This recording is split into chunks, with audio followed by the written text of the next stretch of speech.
안녕하십니까 시청자 여러분. 오늘은 삼국지 조조와 진궁, 엇갈린 의리와 대의에 대해서 이야기하겠습니다. 인생의 지표를 묻는 불멸의 서사시 이번 50회에서는 삼국지의 가장 비극적인 변곡점인 조조와 진궁의 이야기를 다룹니다. 이들의 만남과 결별은 단순히 과거의 역사가 아니라 현대 사회를 살아가는 우리에게 과연 어떻게 살 것인가라는 엄중한 질문을 던지는 삶의 지표가 됩니다. 천하를 얻기 위해 비정한 합리성을 선택한 조조와 대의를 위해 죽음 앞에서도 당당했던 진궁의 갈등은 오늘날 우리 삶의 현장에서도 끊임없이 재현되고 있습니다. 저는 이 두 인물의 궤적을 통해 우리가 놓치지 말아야 할 인간의 도리와 삶의 열쇠를 공학적 시선으로 재해석해 보고자 합니다. 삼국지의 수많은 영웅 중에서도 조조와 진궁의 만남은 한편의 비극적인 드라마와 같습니다. 진궁은 한때 조조의 큰 뜻에 감복하여 자신의 모든 것을 내던지고 합류했던 인물이었으나 결국 조조의 비정한 생존 방식 앞에 등을 돌리게 됩니다. 진궁은 동탁에게 쫓기며 처형될 위기에 처한 조조를 구해주었습니다. 그는 조조의 야망과 큰 그릇에 매료되어 자신의 처자식까지 버려둔 채 조조와 함께 길을 떠났습니다. 그러나 이들의 동행은 조조의 은인인 여백사 일가 살해 사건으로 인해 파국을 맞이합니다. 조조를 숨겨주고 돼지를 잡아 대접하려던 여백사의 가족과 식소를 조조는 오해로 인해 모두 살해했습니다. 실수로 가족을 죽인 것은 차치하고라도 그 사실을 알게 된 후에도 조조는 뒤늦게 돌아온 여백사까지 죽여버리는 뻔뻔하고 사악한 면모를 보였습니다. 조조는 이때 내가 천하를 배신할지언정 천하는 나를 배신할 수 없다는 명언을 남기며 자신의 행동을 정당화했습니다. 이에 충격을 받은 진궁은 조조를 죽이려 했으나 차마 구했다가 바로 죽이기 싫어 그를 홀로 남겨둔 채 떠나게 됩니다. 조조를 떠난 진궁은 이후 여포의 책사가 되어 조조와 대적하게 됩니다.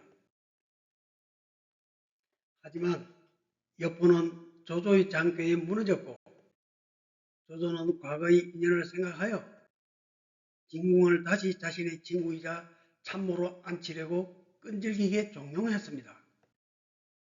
그러나 진궁은 조조의 손을 잡는 대신 죽음을 선택했습니다. 그는 끝까지 마음을 바꾸지 않고 조조를 등짐으로써 인간의 도리와 자신의 신념을 지켰습니다. 조조가 천하를 손에 쥐기 위하여 인재를 소중히 여기고 수단과 방법을 가리지 않았다면 진궁은 비록 패배했을지언정 도리에 어긋나는 길을 걷지 않았습니다.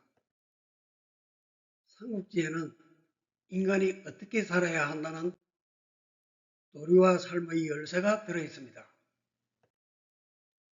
조조와 진궁의 이야기는 단순한 권력 다툼을 넘어 성공을 위한 합리적 선택과 양심에 따른 정의로운 죽음, 그 사이에서 인간이 어떤 길을 걸어야 하는지 깊은 질문을 던집니다. 이 장엄한 대서사시를 통해 우리는 오늘날에도 변하지 않는 인간관계의 본질과 의리를 배울 수 있습니다. 공감과 안목으로 완성하는 삶의 격. 지금까지 정리한 조조와 진궁에 대한 내용은 실자 개인의 판단과 소견을 담은 것입니다. 또한 이 영상은 조조와 진궁의 장정과 대의를 학습하며 인간의 삶에는 정답이 없기에 저마다의 느낌과 판단의 안목은 다 다를 것입니다. 여러분, 삼국지 하면 유비와 조조만 제일 먼저 떠오를 겁니다. 하지만 제 인생공학 레이드에 가장 먼저 잡힌 인물은 뜻밖에도 진궁이었습니다. 똑똑한 소프트웨어가 왜 고장난 하드웨어를 만나 자멸했는지 오늘 그 진위의 무게를 직설적으로 파헤쳐 보았습니다. 이 내용을 현대의 우리가 살아가는 방법에 대입을 시켜 보았던 겁니다. 이것은 우리가 살아가는 데 있어서 과연 어떻게 살아야 할지 삶의 지표가 될 것입니다. 비록 개인의 소견에 불과하나 진궁은 처자가 있음에도 불구하고 가장의 신분을 저버리고 대의를 위해 떠난다는 것이 과연 옳은 행동이었는지 의문스럽습니다. 영웅심리에 가려진 이 모습은 결코 가장의 표본으로 보이지 않았습니다. 사연이냐 조조가 소모품으로 사용하려 했건 어쨌건 그가 그토록 살리고 싶어 했으면 반드시 살아서 가족을 지키고 조조와 함께 하건 말건 했어야 하건대 영웅심리로 똘똘 뭉친 진궁은